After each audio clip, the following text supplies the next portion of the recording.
Social media regulation guidelines आज के समय में एक महत्वपूर्ण विषय है जिस पर की चर्चा बहुत आम बनी हुई है। किसी भी हम चाहे वो इलेक्ट्रॉनिक मीडिया का माध्यम हो, चाहे वो प्रिंट मीडिया का माध्यम हो, चाहे वो सोशल मीडिया का माध्यम हो, हर जगह ये बहस छिड़ी हुई है कि क्या सोशल मीडिया प्लेटफॉर्म या ऑन द टॉप ओटीटी या ऑनलाइन न्यूज़ चैनल्स जिनके थ्रू डायरेक्ट मैसेजिंग एप्लीकेशंस के थ्रू व्यूअर्स तक, दर्शकों तक अपनी बात सीधे पहुंचा रहे हैं, क्या इन्हें किसी एथिकल रूल्स का पालन करना चाहिए? क्या इनके कंडक्ट को नियम कानून बनाकर रेगुलेट किया जा सकता है? इस तरह के बहुत सारे सवाल जो हैं आज जो है हमारे सामने हैं, जिसको लेकर बहुत सी कंपनियां दिल्ली हाई कोर्ट भी चली गई हैं, जहां पर वो कह रही हैं कि जो नए मीडिया एथिक्स रूल हैं 2021 के जो हैं ये फंडामेंटल राइट का वायलेशन है और इससे इन सोशल मीडिया कंपनीज और दर्शकों के बीच जो कॉन्ट्रैक्ट है एंड टू एंड इंस्क्रिप्शन का जो है उसका वायलेशन हो रहा है। ऐसे में गवर्नमेंट जो है इस तरह के रूल्स रेगुलेशंस जो है वो नहीं बना सकती। सरकार के जो नए डिजिटल रूल हैं उनके against WhatsApp Delhi high court पहुंच गया। दिल्ली हाई कोर्ट में अपील की है कि जो गवर्नमेंट के जो नए डिजिटल रूल्स हैं इनको इस पर रोक लगनी चाहिए, क्योंकि ये जो है यूजर्स की प्राइवेसी के अगेंस्ट है, निजता का उल्लंघन होता है। इस तरह के प्रावधानों को बनाने से, इस तरह के रूल्स और रेगुलेशंस को बनाने से कोर्ट ने कहा कि व्हाट्सएप ने कोर्ट में कहा है कि ये जो रूल्स हैं वो अनकॉन्स्टिट्यूशनल है, क्योंकि इनसे यूजर्स की प्राइवेसी खतरे में है और ऐसे जो है गवर्नमेंट जो है किसी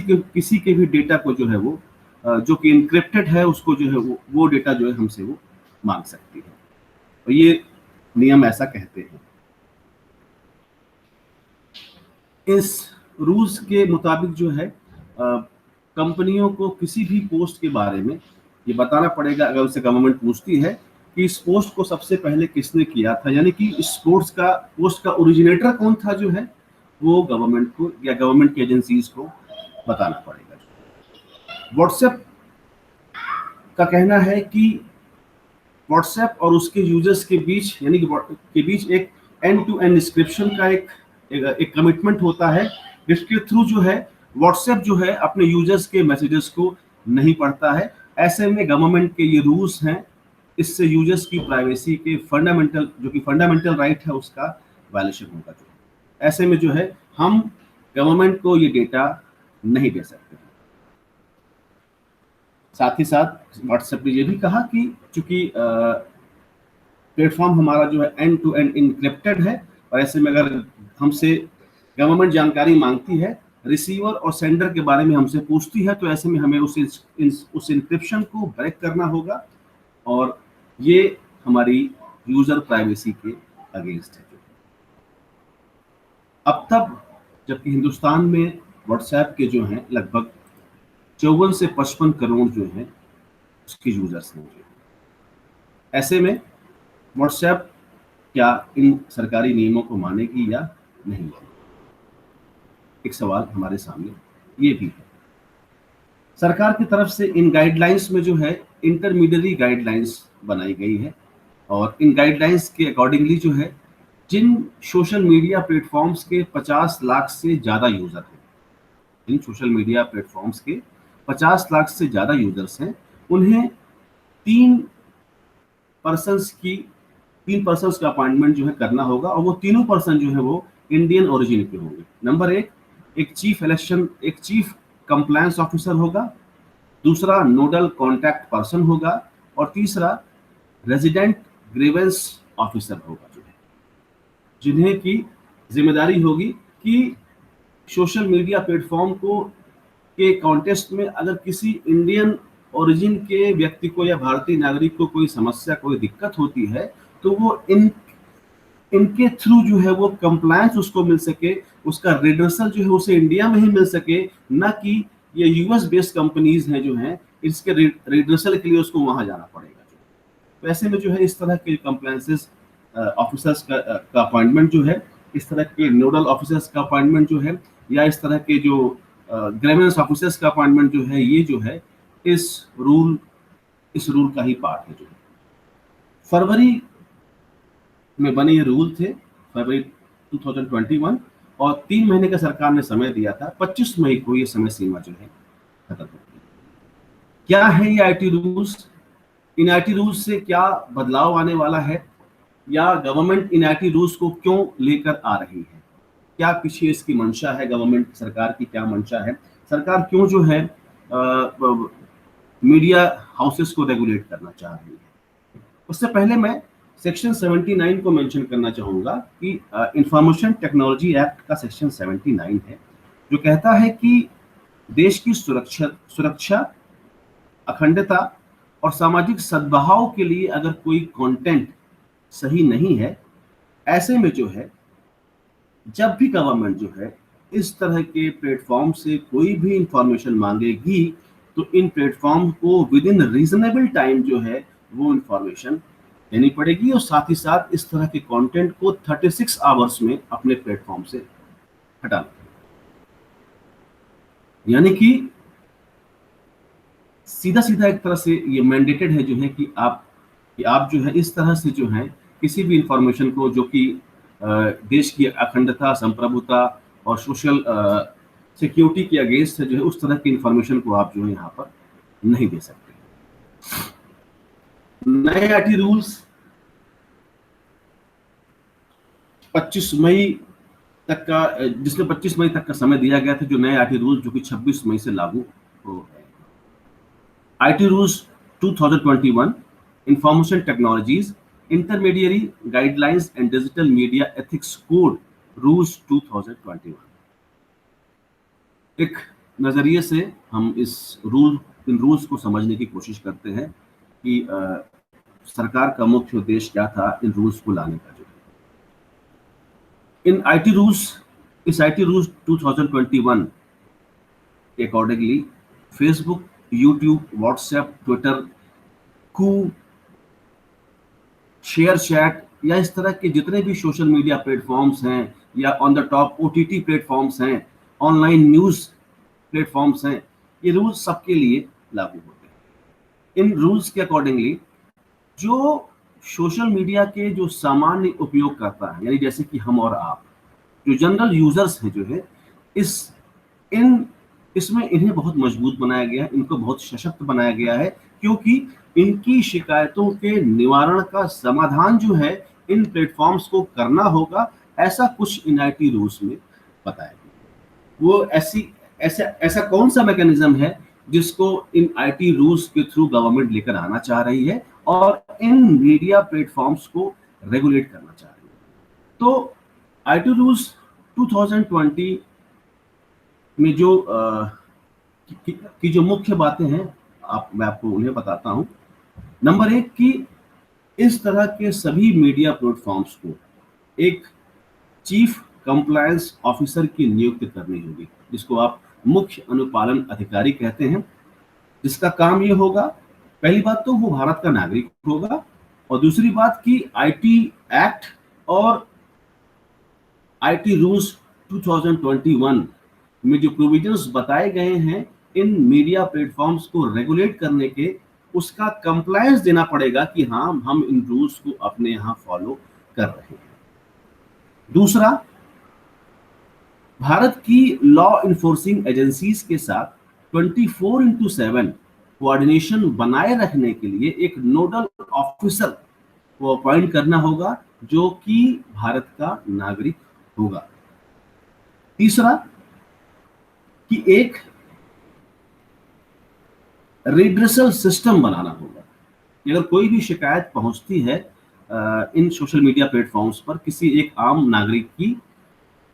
उसका टाइम बाउंड निवारण होना चाहिए, ऐसा भी ये आईटी रूल कहता है। तो एक रेजिडेंस ग्रेवेंस ऑफिसर का अपॉइंटमेंट करना होगा, जिसके पास ग्रेवेंस के रिगार्ड में एक प्रॉपर मैकेनिज्म होगा,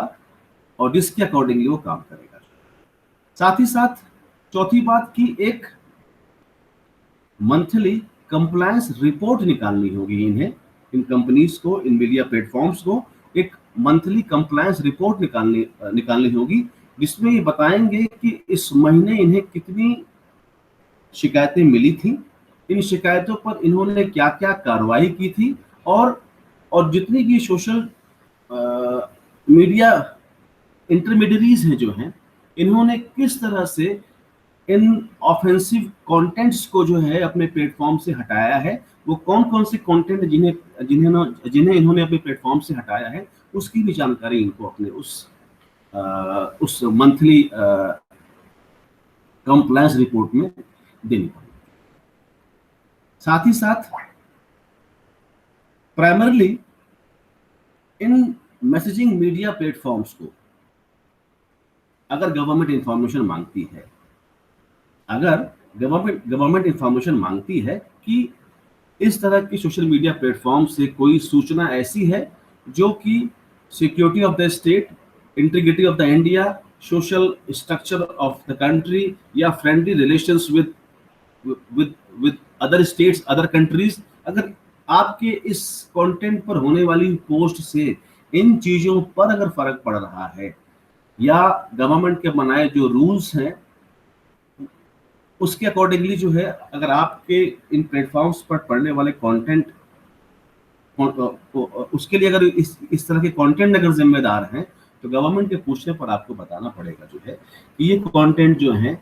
कहाँ से पहली बार ओरिजिनेट हुए, यानी कि सेंडर और ओरिजिनेटर आपको उन्हें दोनों का नाम बताना पड़ेगा। जैसे अगर ये इस तरह के मैसेजेस जो हैं किसी बगल पड़ोसी मुल्क से आ रहे हैं, तो भले ही ओरिजिनेट वहां से हुए हों, लेकिन हिंदुस्तान में सबसे पहले उसे किसने सेंड किया जो है, इसका उन्हें उस आदमी की पहचान इन्हें बतानी होगी जो है। ऐसे में जो व्हाट्सएप या इस तरह के जो भी इंस्टेंट मैसेजिंग प्लेटफॉर्म्स हैं, इन्हें किसी भी मैसेज का ओरिजिन पता करना होगा और उसे गवर्नमेंट को बताना पड़ेगा। अगर व्हाट्सएप कहता है कि उसके ऐसा करने से या गवर्नमेंट की इस आईटी रूल्स पॉलिसीज से जो है निजता के अधिकार का उल्लंघन हो रहा है, तो भारतीय संविधान निजता के अधिकार को एब्सोल्यूट राइट नहीं मानता है। मौलिक अधिकार हैं, फंडामेंटल राइट हैं, लेकिन फंडामेंटल राइट एब्सोल्यूट नहीं है। इन फंडामेंटल राइट्स पर भी रीजनेबल रिस्ट्रिक्शंस लगाए जा सकते हैं, और लगाए जा सकते हैं अगर ये रिस्ट्रिक्शंस जो हैं देश की संप्रभुता, अखंडता, देश की सुरक्षा और देश के दूसरे देशों के साथ जो फ्रेंडली रिलेशंस हैं उसके रिगार्ड में, या महिलाओं या बच्चों से संबंधित व्हाट्सएप या इस तरह के सोशल मीडिया पर भेजी जाने वाली या स्प्रेड आउट होने वाली जो सेक्सुअल हैरेसमेंट से जो चीजें रिलेटेड जो हैं, इन पर रोक लगाने के लिए, इस तरह के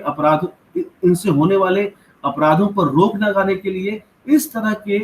मैसेजेस को जो है, इस तरह के मैसेजेस को स्प्रेड आउट करने से गवर्नमेंट रोक सकती है, और गवर्नमेंट आपसे पूछ सकती है मीडिया प्लेटफॉर्म से कि पहले इस तरह की न्यूज को सबसे पहले किसने भेजा था।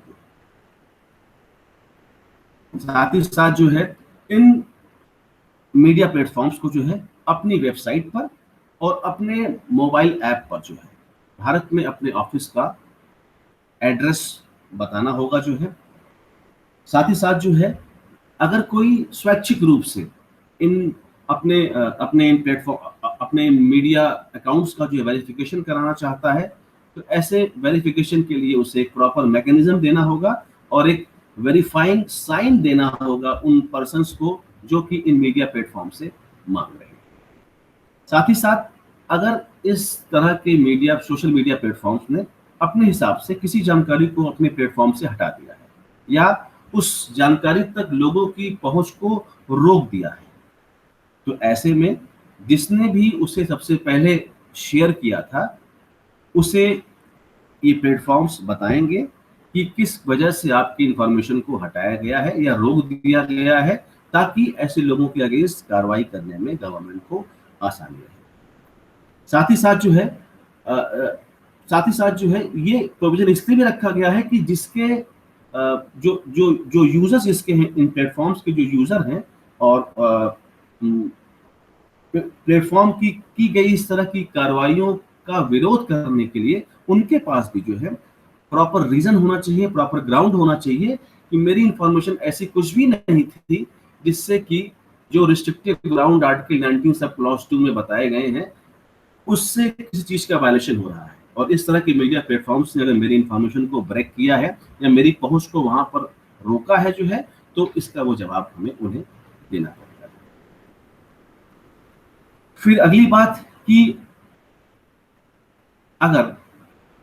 ऐसी कोई जितने भी ऑनलाइन न्यूज सेंटर्स हैं, ओटीटी प्लेटफॉर्म्स हैं, डिजिटल मीडिया हैं, इनके लिए भी कुछ गाइडलाइंस इस आईटी रूल्स में बताई गई है। ओटीटी आपके वो प्लेटफॉर्म्स हैं जो सीधे जो हैं, जिन्हें आप over the top media services कहते हैं, जो कि इंटरनेट के थ्रू सीधे हम तक आप तक यानी व्यूअर्स यानी दर्शकों तक पहुंचाई जाती है। और इसमें केबल और क्या कहते हैं सैटेलाइट चैनल से अलग जो है ये इस तरह के प्लेटफॉर्म्स को बाईपास करते हुए सीधे हम तक पहुंचते हैं। जैसे हमारा आपका अमेजन है, जी5 है और क्या कहते हैं नेटफ्लिक्स है, ये सीधे इंटरनेट के थ्रू हम हमारे पास जो है इंटरटेनमेंट के साधन हमारे पास हम तक आसानी के साथ पहुंच रहे हैं। या हॉटस्टार प्लस है, डिस्कवरी है, बहुत सारे एलटी बालाजी है। तो इस तरह के प्लेटफॉर्म्स के लिए भी मीडिया एथिक्स जो है इन नए इस नए आईटी रूल्स में बताई गई है। तो जाहिर सी बात है जो भी ये मीडिया प्लेटफॉर्म है इन्हें भारत के कानूनों का पालन करना पड़ेगा। ये किसी भी रेगुलेशन से बच नहीं सकते। और ऐसे में जो है 26 मई के बाद से जो इनको इंटरमीडियरी का प्रोटेक्शन मिला हुआ था वो प्रोटेक्शन अब इनके साथ खत्म हो गया है। गवर्नमेंट ने इनको पब्लिशर मान लिया है और पब्लिशर मिलने के रिगार्ड में पब्लिशर मान लेने का मतलब जो है गवर्नमेंट जो है अब इनके अगेंस्ट कोर्ट जा सकती है। अगर आप सिर्फ प्लेटफॉर्म होते जहां से सिर्फ इंफॉर्मेशन एक्सचेंज हो रही है और वो इंफॉर्मेशन अगर पब्लिक डोमेन में जा रही है तो आप कहते हैं कि आपकी कोई जिम्मेदारी नहीं है। लेकिन अगर आप एडिटोरियल की भूमिका में है, सरकार आपसे पूछ रही है कि आप बताइए जो है ये इन्फॉर्मेशन कहाँ से शेयर हुई है, ये इन्फॉर्मेशन अगर स्प्रेड आउट हो रही है, लोगों तक पहुंची है, हजारों लाखों करोड़ तक पहुंच गई है, तो पहली बार कहाँ से ओरिजिनेट हुई है। अगर आप एडिटोरियल की भूमिका में आ गए, आप तय करेंगे कि आप सरकार को बताएंगे कि सरकार को नहीं बताएंगे, तो ऐसे में आप इस तरह के मीडिया प्लेटफॉर्म्स को ये जानना होगा कि उन्हें देश के कानूनों को मानना पड़ेगा। उन देश के कानून को मानना पड़ेगा। देश के कानून को ना मानकर जो है वो सिर्फ और सिर्फ अपना वो नुकसान करेंगे। तो फिर आज के लिए इतना ही। धन्यवाद।